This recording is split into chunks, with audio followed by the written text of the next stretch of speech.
This episode is brought to you by Bondi Sands.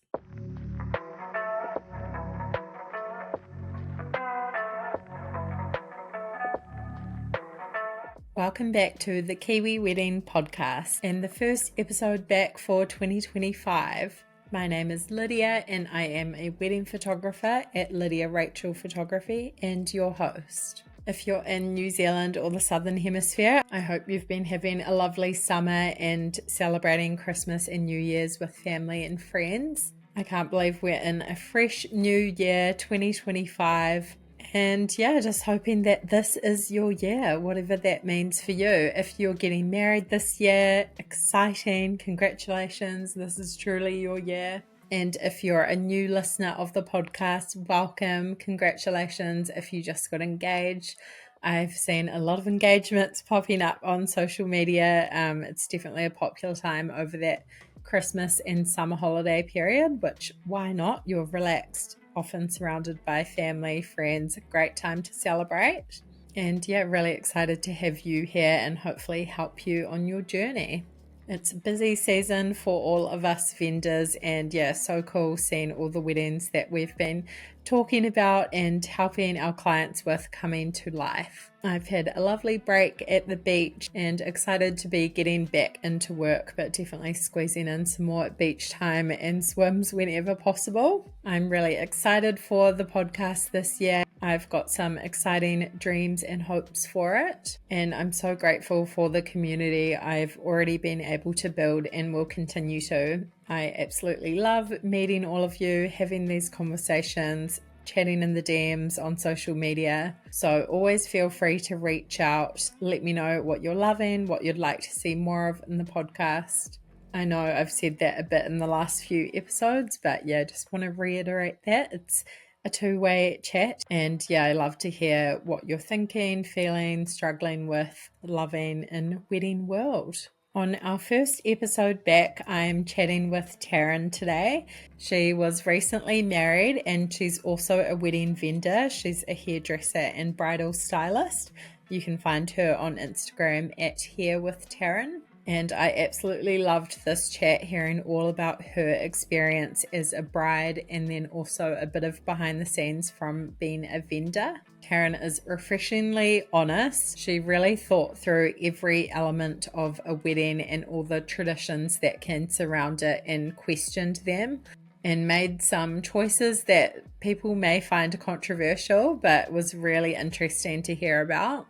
Bit of behind the scenes of many different ways that I come across people I want to chat to on the podcast. But I had seen Taryn's wedding pop up, I think, through Nosy Parker. Libby Jean did the content for this one. Who, if you don't know Libby Jean and Nosy Parker, she's absolutely killing it with a whole lot of people on her team across the country, and I had a chat to her early on in the podcast, so I recommend going and listening to that if you want to hear more about her wedding and then about content creators and what that involves. So I saw Taryn's wedding pop up there, and then I actually met a listener of the podcast who is one of her future clients. Taryn's doing her hair for her wedding, which was so lovely. We were chatting about the podcast and she said, oh, you should chat to Taryn. She did some really interesting things on her day. And I'd already kind of saved that in my mind from seeing it pop up. But reached out and set up this chat. So I'm so excited to share this with you. A couple of different things Taryn and her husband decided on was not having a sit-down dinner. They had a black tie ball style evening for their wedding with walk and fork food. They didn't have many flowers. They didn't have a cake. They just had one each in their bridal party. And they didn't have a wedding photographer. Now, obviously, as a photographer myself, extremely biased on this, and in my opinion, is one of the most important vendors to get. But it really just depends on what your priorities are. And as much as I value professional photography, and I know a lot of you will too, not everyone does. And that's absolutely fine. They chose to just have a content creator, which means iPhone photos, videos, and reels. And yeah, I just loved hearing how they came to that decision. And I think you'll find this really interesting. Even if some of the choices they made you wouldn't do, maybe it will make you question what your absolute priorities are and pour more into them and less into things that you think are unnecessary.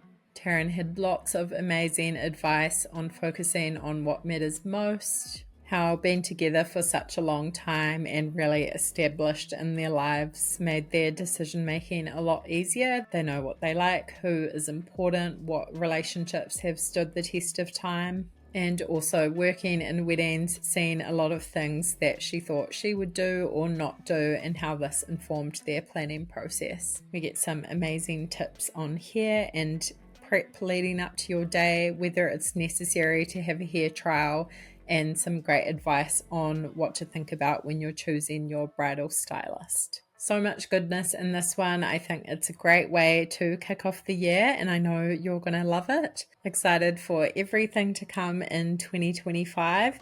Happy New Year and enjoy episode 77 with Taryn. Hi, Taryn. Thanks so much for joining me on the podcast today. So excited to chat all about your wedding and being a vendor as well. Thank you for having me. It's exciting. Yay, so good. So to start off with, if you could just tell me a bit about you and your partner, how you guys met and your life together. So we are both from the same area. We've actually known each other since kindy.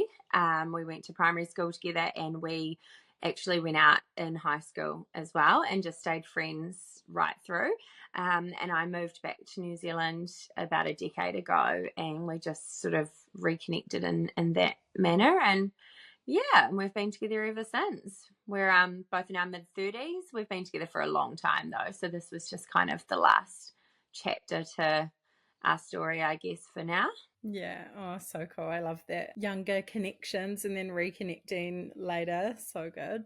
And so you were together for quite a while and then got engaged. Can you tell us a bit about your proposal story? Yeah, we kind of did everything a little bit backwards. So we've already got two children. Our eldest is nearly 10. And Callum's been quite keen to get married for a while. I'm less of the traditional. So I was kind of not too phased about it, to be honest. But I did encourage him, like, if you want to be engaged, I'm happy with that. I'm quite happy to have a ring. And yeah, it was actually our 10th ninth anniversary. He took me away on a surprise weekend, which is not uncommon for him. And I always wanted to go down to Castle Point where the lighthouse is. And yeah, we climbed up to the lighthouse and he actually proposed to me with a ring from my grandmother, who is still with us. And then we went through and designed my ring together. But yeah, I'm not a very sort of sentimental person, so I was quite awkward throughout it, but it's definitely one of those standout moments of your life being proposed to. And did you kind of have like a vision in mind? You said you didn't really mind about getting married, like you wanted to be engaged or whatever. But yeah, had you ever kind of thought about what you wanted for your wedding? Did you have style, vibe in mind? And what were those kind of first steps, finding a venue, all of that? Honestly, no. I've never envisaged what my wedding day would be like or anything like that. And to be honest with you, I was quite content with just being engaged. I didn't see too much of the point of actually getting married as it didn't change anything for us. But I had an epiphany driving home when I was out of the region once. And I was kind of like, gosh, if we've got all of our grandparents here with us now, it seems criminal to not have something and have everybody there together. So I sort of thought, well, if we are going to do it, we have to just do it like our way or my way, which was just not traditional. So we worked out having a black tie ball instead of your more traditional sit down, and it just flowed really well based on where I work. The venue was a no-brainer, and I do like to be quite no fuss, so trying to keep it as practical as possible was at the forefront throughout all of this, and budget conscious as well, because it's incredibly expensive to do these days. Yeah, so good. So you mentioned a few things there, but did you kind of have a few priorities or what were like your most important elements when planning the day? Honestly, just like keeping the focus on it being a great party. That was it.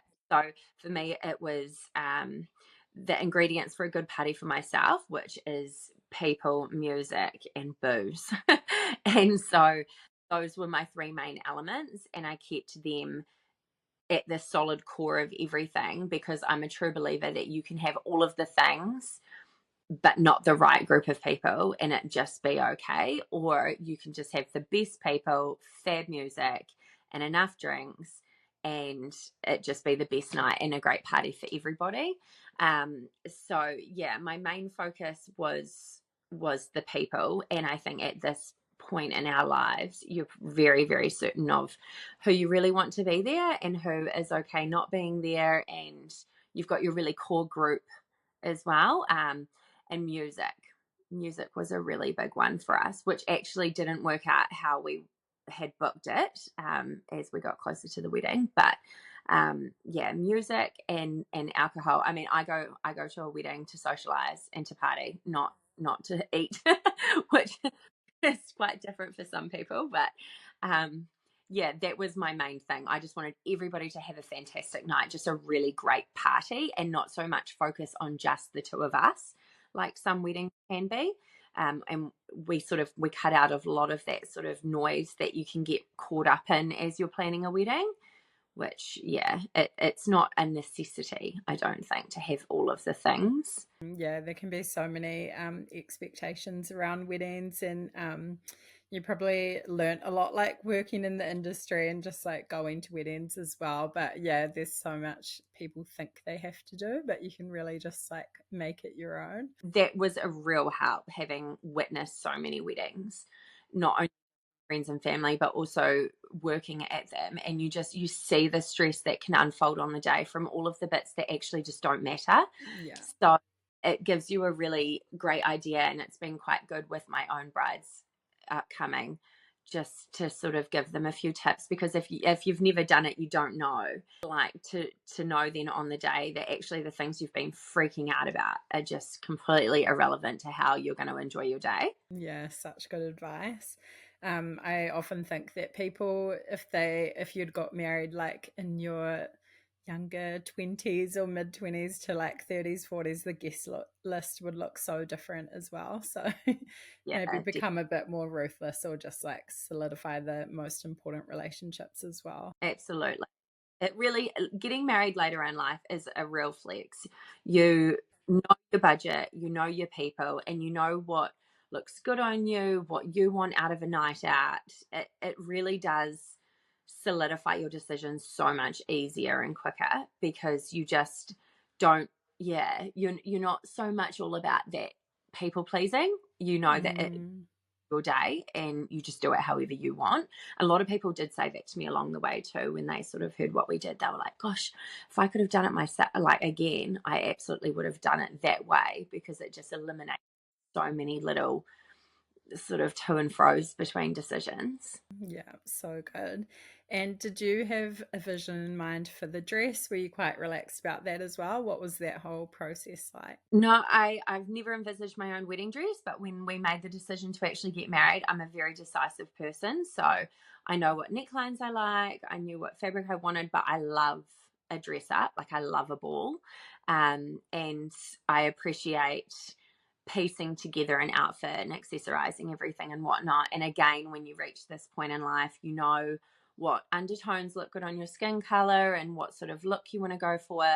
And I did scour for a little while and really struggled with what was on offer. I felt like everything was either super, super bridal or just outrageously expensive, just mind blowingly so. And I just am fairly more unique in my decisions with fashion anyway. I tend to like something because I like it, not because it's a brand or like where it's from or because it's in trend or anything like that. So I ended up just thinking, well, I'm just going to have to get something made. And I reached out to a local, she was a bridal alterations at the time. And I just said to her, look, I know this isn't really what you do at the moment, but I know what I want. I know what I don't want. Would you be interested in making it for me? And it just so happened at the time she was on the cusp of releasing her own collection. So I'm one of her first customs, which is amazing and quite exciting to be a part of too. And yeah, we had one meeting and I was like, I like this, and this. Now tell me what you would do differently. And that was it. That was like first drawing done. So good. Sounds like a straightforward process from there though then. And it's like nice having something custom made exactly to fit you as well. Well, yeah, and I think also like with that whole sort of system, then it is your dress, and you know, I couldn't imagine ever selling it either. But yeah, it sort of made it feel a little bit more special, and obviously being local, I didn't have to travel for fittings and things like that. But it was very straightforward and easy. And once you decide, I just think it's so important just to stop looking, just stop entertaining other ideas, because there's always going to be something different and something that will pique your interest, and you actually just have to draw the line in the sand. Yeah, that's such great advice. So helpful to have the local element as well. I know a lot of people in the regions or like smaller towns around New Zealand end up flying to Christchurch or Auckland or wherever to find their dress. But yeah, so good if you can just go down the road for your fittings and everything. Yeah, I think it's important for people to kind of explore what's around them as well, because I think there'll be like a whole new wave of seamstresses and stuff coming through. But it's natural with social media these days to be fed so much in your algorithms outside of town, or whoever's paying the biggest in marketing and ads. So don't just settle for, you know, what you've been fed as well. I think if you get creative about it, and like I was strong on my budget, I said this is how much I'm willing to spend. We make it work somehow, because you know, you wanted to sort of allow more in other areas of the wedding as well. And I didn't want to do the two dress thing. I wanted something that sort of worked throughout the night. So again, it just changes how you look at everything when you take cost into consideration. And did you have a bridal party as well? And if so, how was that process choosing them? And we, again, cost was at the forefront. So I just said, who is the one person that you ring when you have something big going on in your life, whether it's good or bad? Who's that person? And it was his best mate. And for me, it was my best friend. And so we just did a maid of honor and a best man.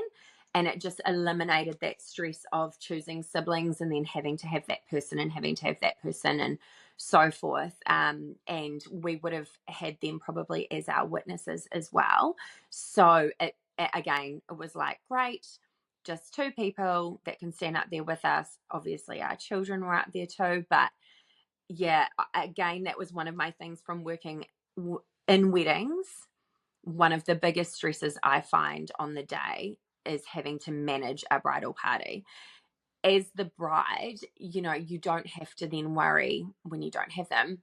Oh, you know, her strap doesn't feel right, or she doesn't want to wear a bra, or she does want to wear a bra and she's not really sure about the lashes and she doesn't like her lipstick. And you don't have to worry about that. It's just you and your friends. They still came over and got ready with me. Nothing was any different, but you're not having to worry about organizing and coordinating others. And again, like I get a lot of feedback from brides just about like the sheer cost. They think, oh, well, he's got four, so I'll have four, and so forth. And then when it really comes down to the nitty gritty of it, you're like, oh, that's actually like an exceptional amount of money to be putting together. But no, we had a lot of no's for us, which was no bridal party as such.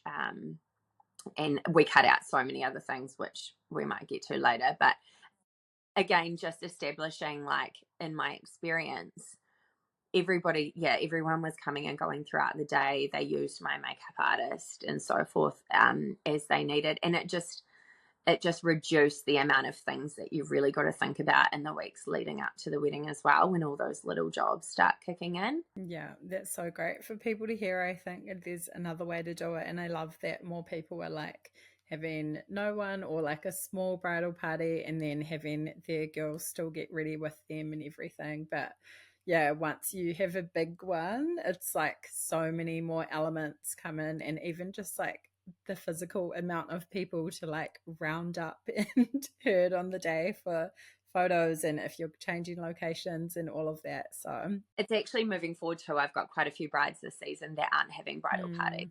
They might have a maid of honor or a best man, and that's it. Because again, it's like for some people in their wider circle of friends, it's like, where do you stop?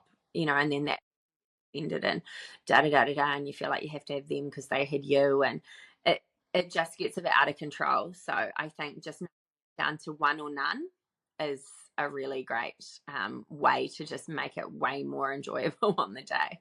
yeah, such good advice. And you touched on the guest list a little bit. How did you go with narrowing that down? And yeah, how many guests did you end up having? We had 107, including ourselves. It was a no children event, and we're very lucky because we've known each other forever. All of our friends are the same, and we are sort of the last of our friend groups to get married. So everyone's very coupled. But to be honest with you, our big thing was we wanted all of the people that were instrumental in our lives today, like the people that our children know, that have been during our summer holidays and Christmas days and things like that, the ones that have helped raise us. So it was a no-brainer for us. We invited all of our parents' best friends. There was no need for them to ask if they could have a guest list or anything like that. We paid for our wedding ourselves. So we were just like, yep, we want all of our parents' best friends, because we're at the age now where we actually spend a lot of social time with them also. And then, yeah, we just had our absolute best friends, sort of ride or dies, and then a few like work colleagues and things like that. But it was actually really easy. Again, just sort of got to go, well, I mean, yeah, they're great, but would I take them out for dinner and pay for it? And that when you put it into those terms, you're actually like, well, maybe not. So it does make it a lot easier. And a lot of those sort of new friends that can pop up as well from things, gym groups and whatnot. Again, like, it's a nice thought, but we then invited a lot of those sort of people to our day after, which was a lot more relaxed. Obviously, it wasn't professionally catered and so forth, but yeah, I think 100 is a really nice number to sit around. Because we were a ball, we didn't see 107 people sitting. So it felt as though we probably could have chucked another 50 or 60 in. But then when you're catering to another 50 or 60, it's a huge difference at the end of the day financially. So we actually did have just, yeah, bar two, everybody came as well. We didn't have any dropout. Yeah, it was a really nice number. It was really manageable, and I managed to be able to get around the entire guest list straight after the ceremony and thank everyone for coming individually. So I think that's another stress that I've talked to brides about post wedding, where they've been like, "Oh my gosh, I just like so stressful just doing the hi, thank you." Yeah, quick little small talk on the day. I think that's such a sweet spot around that number. And yeah, that's a great idea. Just inviting more people to the day after if you want to. So, can you talk us through your day a bit? How did it all go? Maybe touch on a few of those kind of different non traditional things that you did. And yeah, any like highlights or favorite moments. So yeah, got ready. Friends came and had their makeup done by my makeup artist before me. I was the last one, obviously. Um, I There were a few things that we were just like, we sort of laid out your main points for a wedding and organization, and we were like, don't need. So we had, yeah, no bridal party. We didn't have an official bridal photographer. We opted to have a content creator, Nosy Parker. We didn't have floral arrangements. I had a bouquet each and some buttonholes. That was it. I just have seen the sheer wastage of florals after weddings, and it hurts my soul. um, so yeah, no table decorations, obviously, because we didn't have a sit down. I didn't have a cake. I don't even like cake. Don't see the point of having a cake. I did do something in lieu of that, but again, a wedding cake sort of sat between $300 and $500. And then there was cakeage on top of that to cut and serve it, which was $3 a person or whatever. And it just, you're like, don't even like the cake. So I didn't get a wedding band. I designed my engagement ring very practically to be worn on an everyday basis, especially with my job. And it's quite unique in its setting as well. So I didn't see how a band would have complemented it, but also I didn't see the need to have another band. My husband had a custom made one from a friend who is a jeweler in Australia, so that was neat. That sort of covered that area. Gosh, I'm trying to think what else we sort of cut out. There was just so many things where it was like, do I have to have that? Like, that's gonna, add this amount of stress on or this amount of time, and it doesn't feel necessary. But yeah, the day itself flowed so well, and I think the real clincher for us was not having a sit down dinner. There was no time frame that everything had to be done because dinner was going to be served or anything like that. We did a walk and fork style event. We had canapes rolling for about 2.5 hours and then walk and forks rolling, and there was just an abundance of food. We also put out platters on barlinas and wine barrels and things like that. So there was always something to reach for, but it wasn't the main event. And I just felt like, it allowed us to really move around their guests and thank them after the ceremony and whatnot. But also, we ran a little bit late. We did have a schedule, but it was a bit loose. We ran a little bit late starting our speeches because a friend of ours had done like a custom design. He's a graphic designer that he presented us with at the speeches. And so that ran a little bit late, but it didn't matter because we weren't all scrambling to find our tables and sit down. And a few of our guests really commented on that as well, that it was lovely to be able to catch up with everyone and then not be separated for 3 hours and sat with, a table that they may or may not know. But yeah, the whole evening just flowed. It really was the epitome of just a really great party. And because we had done black tie dress code, everybody felt great. Everybody felt fantastic. And it was just a fantastic reunion and catch up with people who hadn't seen each other for a long time. So as far as the flow went, I think the real big decider was not doing a sit down. The music was fantastic. We did a cocktail caravan, so we put a huge focus on cocktail hour post ceremony and had some customized cocktails. But the actual day itself, I wouldn't have changed a single thing. We opted to have a content creator as well rather than a photographer. It just eliminated that window of going off and doing photos. We did do a photo sort of shoot with her in a sense, but we kept it inside the venue, which our venue it was beautifully set up to do that. And it just felt criminal to see everybody and then be like, oh, bye. We'll see you in another hour or so.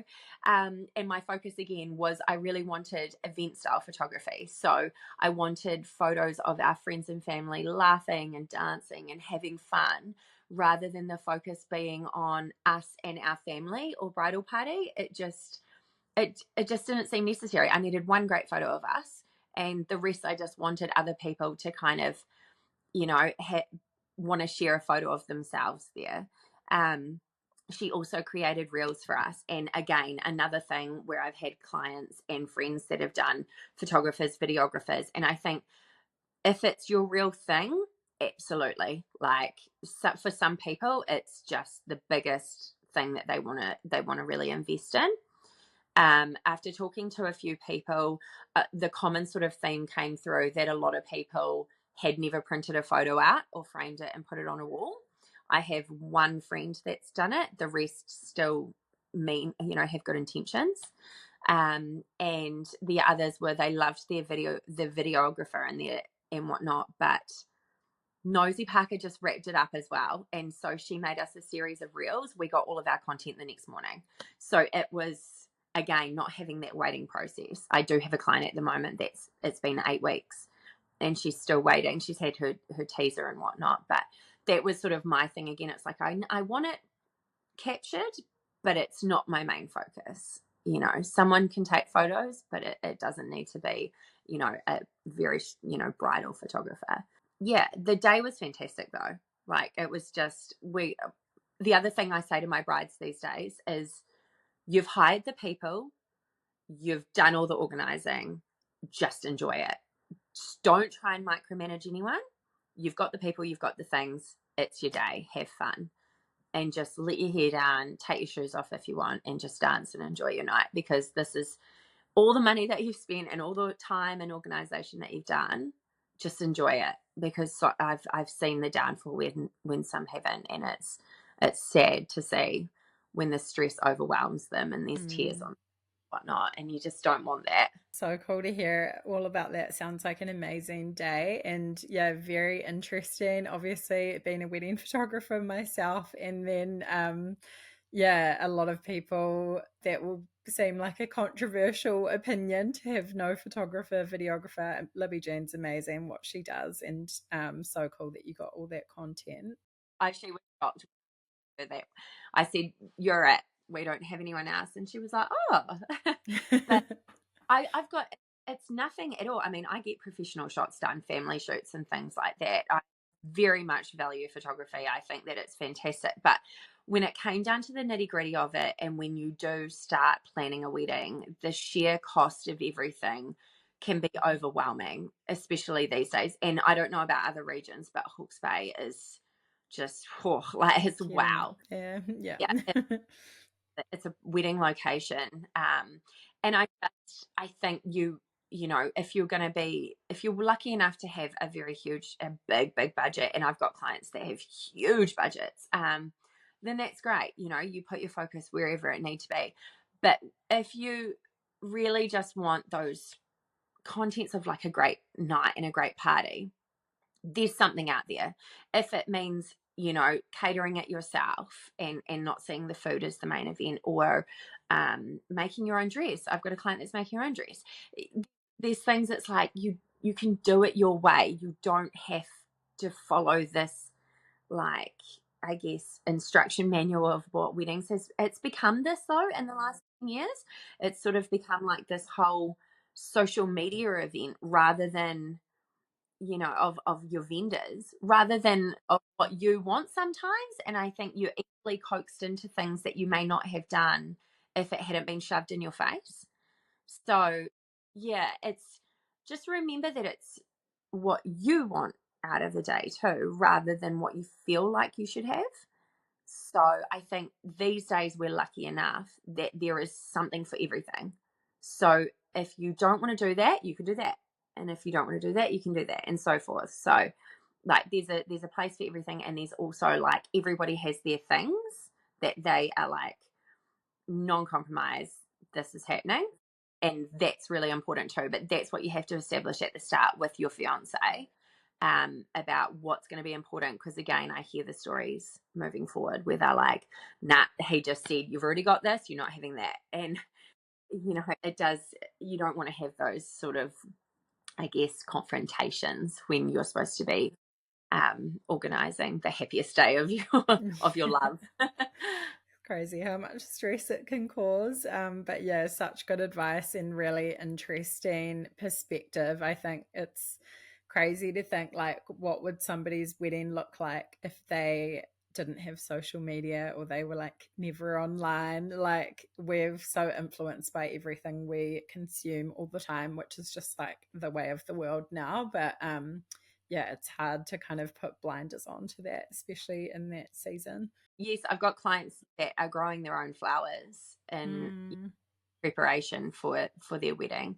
It's Love people are that. getting crafty again. I think it sort of got really, really big, really fast. And then now everyone's kind of like, whoa, it seems great until you have to organize it.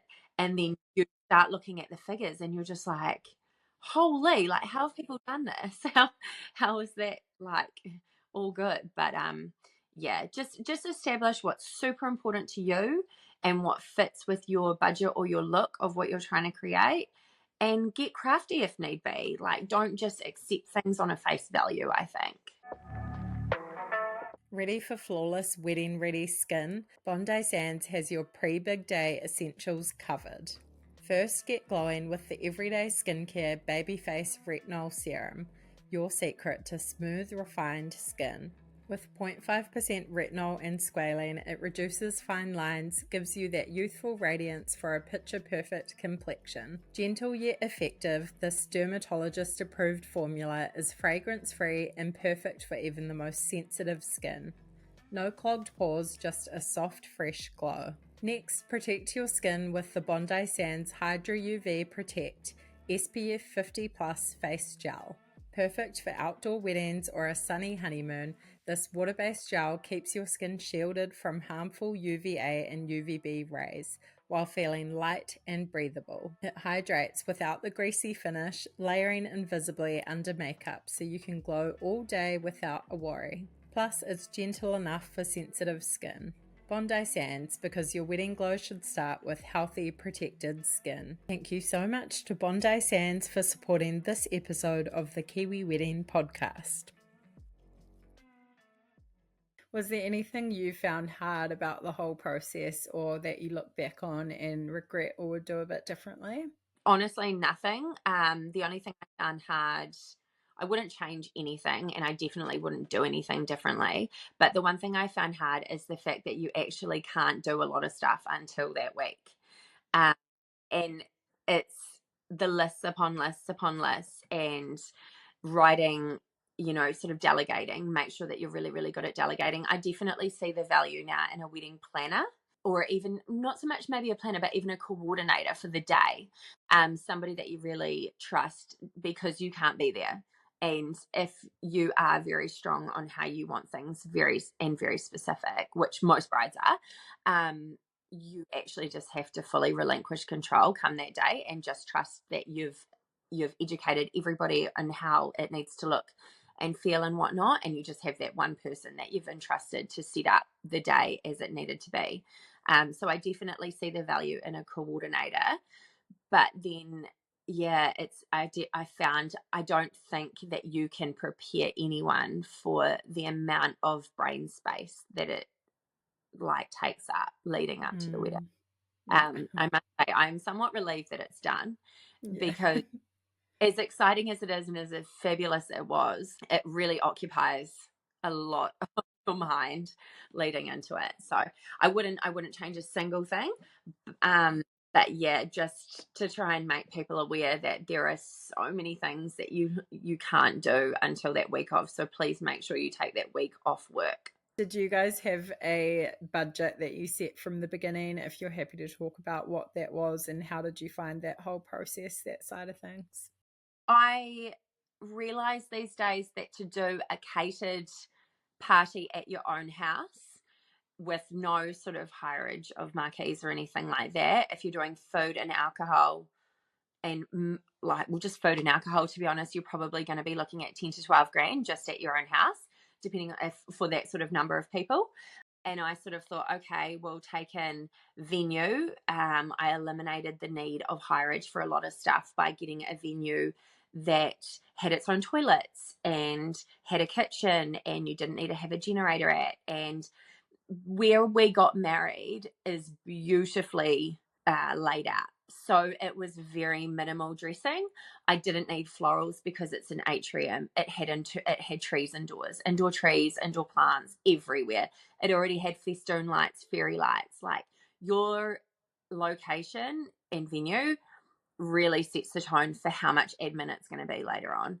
I was kind of like 20 grand. And one of the vendors that I spoke to at the very start, she kind of laughed at me and was like, if you can do a wedding for 20 grand these days in Hawke's Bay, then I need to rethink how I'm organizing things. And I took it on as a personal challenge. So I think we sat at about 22 at the end of it. I took into account that we didn't have any major 30ths because we had kids.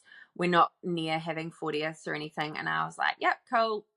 It sucks because that still feels like a crazy amount of money that you're just not willing to throw away. But yeah, we had all of our best people all together. And yeah, it's now, I don't think that you can do a sit down meal wedding anywhere in probably New Zealand, if it's professionally catered, for less than like 30 to 40,000. And that's if Yeah. you're real like particular and very tight with things. Yeah, cutting out those sort of big chunky things like florals alone, huge amount of money. If you can grow them, do it. If it's your thing, you're a real flowers girl, do it. You won't regret it. But yeah, I just sort of, yeah, our music was a big spend. Our catering was the biggest spend. Yeah, I mean, even your celebrants these days, like even, you can't even get married these days without having a celebrant because they've cut out the courthouse here now. So, yeah, just sort of, it was about 20 for us and we were just slightly over. So, and I was happy with that because it was just the best night. But yeah, I mean, I've seen budgets from weddings I've worked at that are more than that highly. So, Yeah, for that amount of people, that's pretty unheard of, very impressive. So great for yeah. people to hear that it can be done and in the Hawke's Bay in a venue, not just like a backyard. Yeah. Yeah, a lot of people were genuinely shocked, like brides that I've since met with for myself, when they've said where they're sort of sitting at, because you do establish a trust and relationship with your brides. And they were like, oh, what did you do? And I said, how much? And they're like, but it looked so fancy. Like, well, I'm going to be honest. Timu really helped out this time round, like little things. So, yeah, outsourcing. I mean, we've got access to so many like different avenues of obtaining stuff these days. Again, don't settle on a face value for things. If it doesn't sit right with you, you don't have to just be, okay, that's fine, I'll do it, just sort of take a step back, reevaluate, have a chat with your fiance, and then make a decision together, because I feel like you can really get coaxed into things and it will cause, like, I've got brides now that are stressing out because they're like, oh, we've got to pay it off now, and that sucks. Definitely don't want to start your marriage in debt from your wedding. Well, yeah, that fantastic day, and then waking up the next morning and thinking, oh, I'm going to start getting all these invoices coming in now, and it gives you anxiety. That's not ideal. It's really, oh, this is like the unspoken truths of getting married in the, in this day and age. People are kind of like, oh, well, I didn't realize that was, how it was going to be. And it's like, well, it doesn't have to be. People just need to talk about it. Like, I think there's this whole market now that's like, it is wedding tax on everything. And everybody's worth it though, like within their own right. Their price is the price. And if you're happy to pay that, that's totally fine. But like at the same time, yeah, you've got to still be quite savvy about things if you want to, come in and stick with whatever you've set as your budget. Yeah, rethinking everything that you think you know, almost like, yeah. Absolutely. Did you guys go on honeymoon straight away, or are you planning to? What did planning that look like? Well, because we paid for everything, probably not so much money left in the kitty, but we did go glamping. We really love glamping, and for anyone that's done it, you'll probably agree because it's such a great experience. Um, we have children, and this time of year is not great with kids stuff, but also both of our jobs, it's the busiest time. So as far as time and childcare went, we were pretty limited in what we could do. So we did a couple of nights glamping, actually somewhat locally, in the Hawke's Bay area, but it was fantastic. And I think, again, after that build up of intensity and stress and whatnot, that real just alone peace and quiet, you're sort of really keen for after the social element of it all. So yeah, it was great. And a lot of my brides end up just doing like a really nice little weekend away, because again, I think the reality of having a wedding that costs what it does these days and then also going away on an overseas holiday or something, it's just not practical. So many people do just have, a weekend away somewhere, a couple of nights and whatnot. And I think that it's more about you and your husband rather than where you are. Yeah, so good. Love that. And you obviously are involved in the industry, probably know a lot of people in terms of vendors and everything as well. But yeah, was there anything that you used during the planning process? Any kind of helpful tools or things for inspiration? I mean, obviously, like your classic social media situations of getting ideas. We tried very, very hard to utilize and support as well people that we know for our vendors. Word of mouth, like recommendations from people. Like, no, I was directed to Nosy Parker from a client that had listened to me sort of be like, I appreciate like photographers and their worth because there's so much behind it with editing and things like that. But I was like, I just don't want them edited. I want quite raw, candid footage. So I'm just going to, have a think about it. And she was like, oh, you need Nosy Parker. And so that was how I got onto her. Yeah, we tried to support locally as far as all of our vendors and everything went, which we did. A lot of your little nitty gritty things design wise, as far as like stands and little signage and things like that, literally just Timu. Like it is your go to like that. Yeah, it was amazing.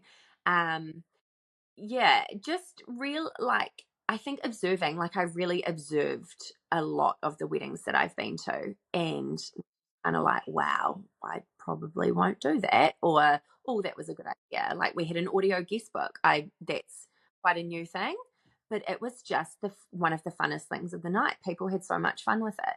Yeah, lots of little things, but I think just scrolling, scrolling and getting ideas and researching and writing lists and talking to people that have done it. I think it's really important that people reach out to brides that have, friends that have already been married, to see what they would do differently or what they found to be really important to them on the day and what they thought they didn't really probably need to do. That really helped with me, just asking friends what, if you were to do it all again, what would you do differently? And you've given so much amazing advice already, but is there anything else that you would kind of say from bride's perspective to couples that are planning their wedding at the moment? Make sure you're on the same page. That is a real common theme where as females we tend to get really invested in things and it becomes a really big deal in our heads and we can very easily get coaxed into saying, oh, but we need this and we need that. And your fiance will not share that same sentiment. They will be like, but do we? Like, does it really matter? Yeah, make sure you're on the same page. Keep them in the loop with all the decision making because you know what you're planning and you know what you've got in your head. So you can't get annoyed with him if he doesn't know because you haven't talked about it. Yeah, make sure you're on the same page. Really try and make those big ticket decisions together because actually sometimes the guys have a really good perspective on things, or a really good idea of something as well. Don't underestimate them. They've probably been to weddings also. But yeah, it's, I think, as much as it ends up being kind of the bride's day, realistically, yeah, keep them in the loop with things because it shouldn't really be a surprise. The night shouldn't be a surprise to them as well as your guests. They should sort of have a fair understanding of like what you've got envisaged in your mind. And again, I think just because I have heard the downside of things where the guys have been quite put out by decisions that have been made without them or financial things, and it just eliminates the need for any sort of animosity or negative chat as you get close to the wedding. Yeah, so good. I love that. Such important advice. Some people, yeah, it's kind of like it's about your relationship, so don't like sacrifice that during the process. So important. Yeah, and actually, I had something just recently. I had a bride.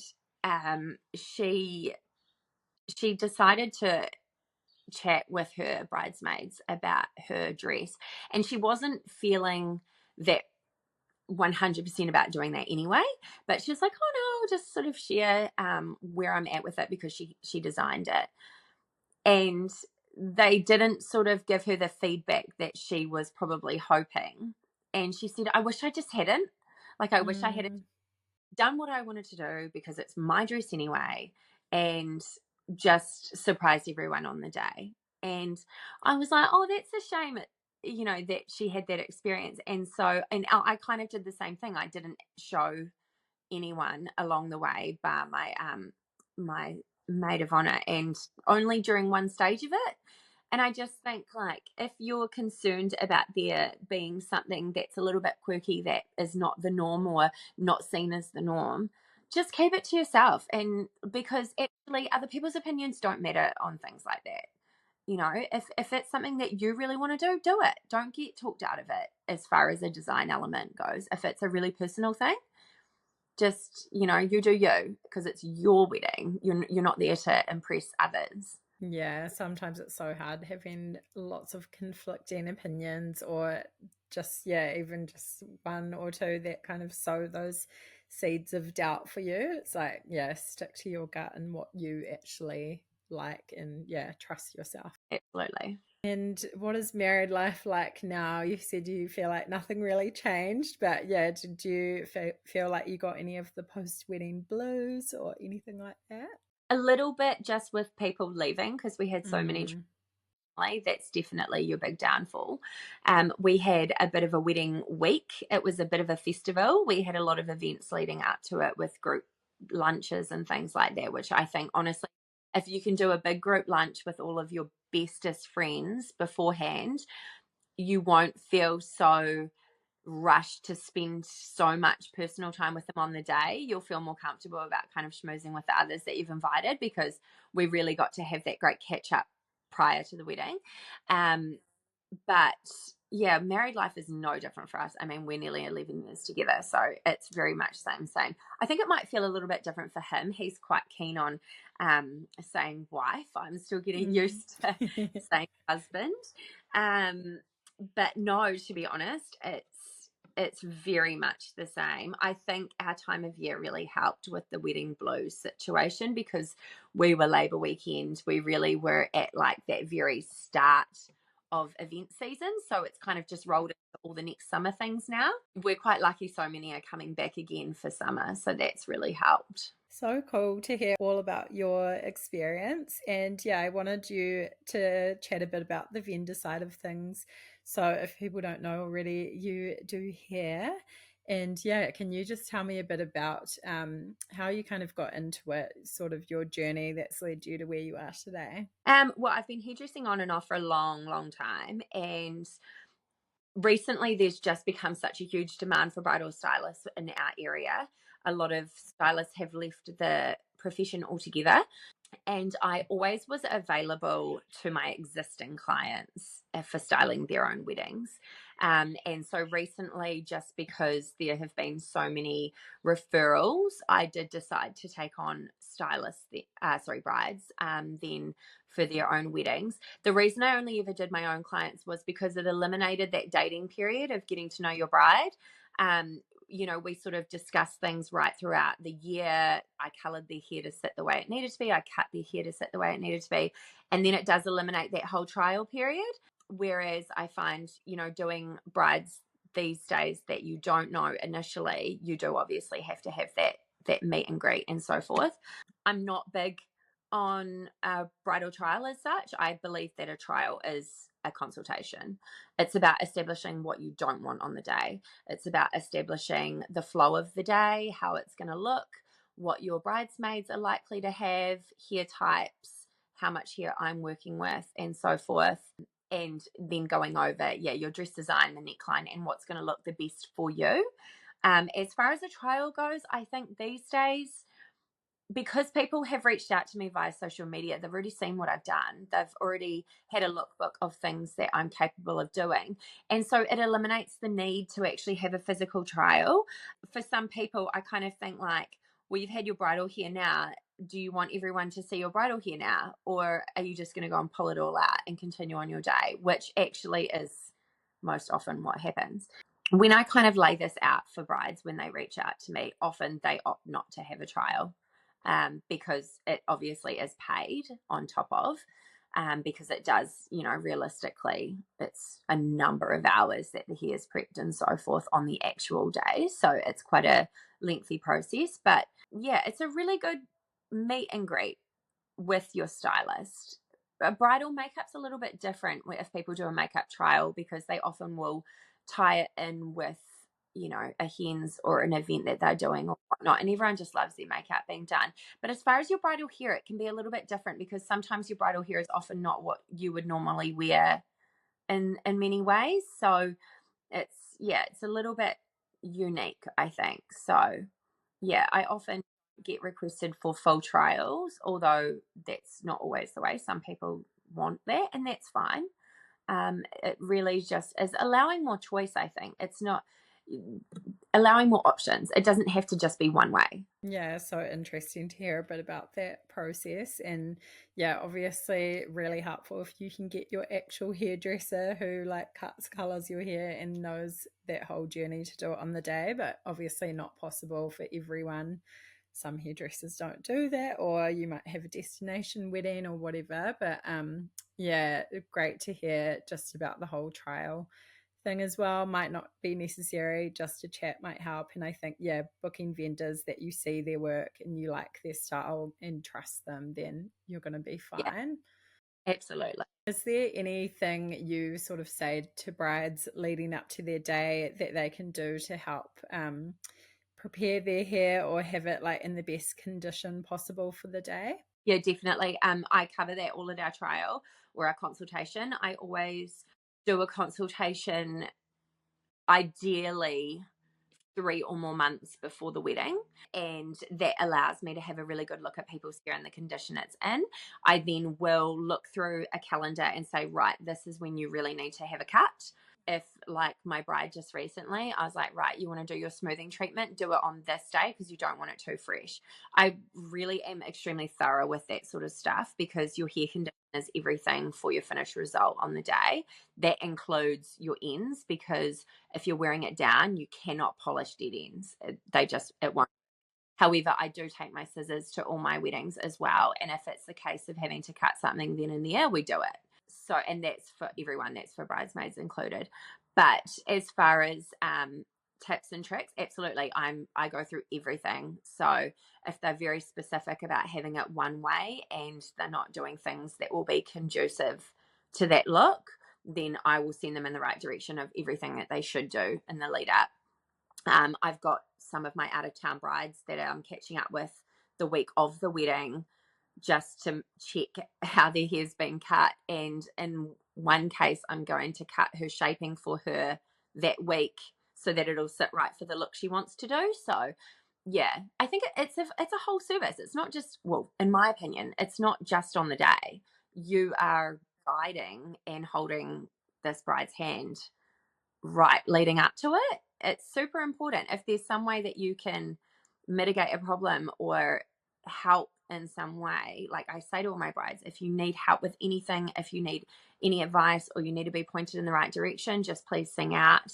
Whether it's, a nail person, even, I can help you get in contact with somebody. But yeah, I think it's super important, because you're a full service. It's not just on the day. So good. It's like skin prep for makeup artists. Like, yeah, Yeah. definitely just chat to whoever's doing your hair in the lead up, whether that's, yeah, the timing of getting cuts, treatments, whatever. Yeah, make a bit of a plan. That's so good. And have you kind of noticed any trends with wedding hair lately, or things that you think we'll be seeing more of this season? Yeah, lots of trends, lots of buns, lots of knots, lots of buns, lots of what I'm wearing like right now. Slick, Um, yeah. Lots of very slick and let the dress do the talking. Lots of natural. I always say to my brides, if you're a down girl, wear it down. Don't put yourself out by wearing it up and feel uncomfortable for the day, or look back on it and think, oh, I wish I had worn it down because me. So if you're an up girl, wear it up. If you're a down girl, wear it down, or chat with your stylist about it, because you should always look like an enhanced version of yourself on your wedding day, not a different person. So, yeah, just lots of waves, lots of very timeless looks, lots of very timeless looks that are going to age really well. That's what's coming through. You're not going to look back and be like, oh, probably shouldn't have had that braid, or those little things that kind of go more with trends. They're kind of gone now, I think, and everything's really pared back. Yeah, love that. So good. Such great advice as well. Just like an enhanced version of you. I've seen people kind of drastically dye their hair a completely different color that they've never had just before their wedding, or do something, I don't know, maybe for the shock factor or this transformation. But it's just like, stick to what you know suits you, looks good, and yeah, that whole timeless vibe. So nice. Absolutely. What should people be looking for when they're trying to find their hairstylist for their wedding? Is there any kind of tips you can give there? Yeah, I think it's important. Like, if you do have a really long time stylist that you've been with for a long time, like, ask them if they're available to do it, if it's in your area. If not, yeah, word of mouth, big time. Often in your smaller areas, if you are getting married in a smaller region, your vendors will actually offer. They will always say, oh, who have you got for that? And then they'll say, oh, well, this person's good, that person's good, and so forth. I know in Hawke's Bay in particular, it's a very, very small network of vendors, and they will say, oh, have you got that? Well, then this person will be great. Or I've worked with this person, they're fantastic. So you do get well looked after if you're going to have a wedding in Hawke's Bay, particularly. I think the same would be said for your places like Wanaka and so forth. You've got such a small area. They've got their very set vendors. But as far as a bridal stylist goes, yeah, just look through their work, especially if they're on social, and you can generally get a pretty good understanding of somebody based on the style of things that they've done. I haven't had anyone come to me that has already been with somebody else and then decided against them, if that makes sense.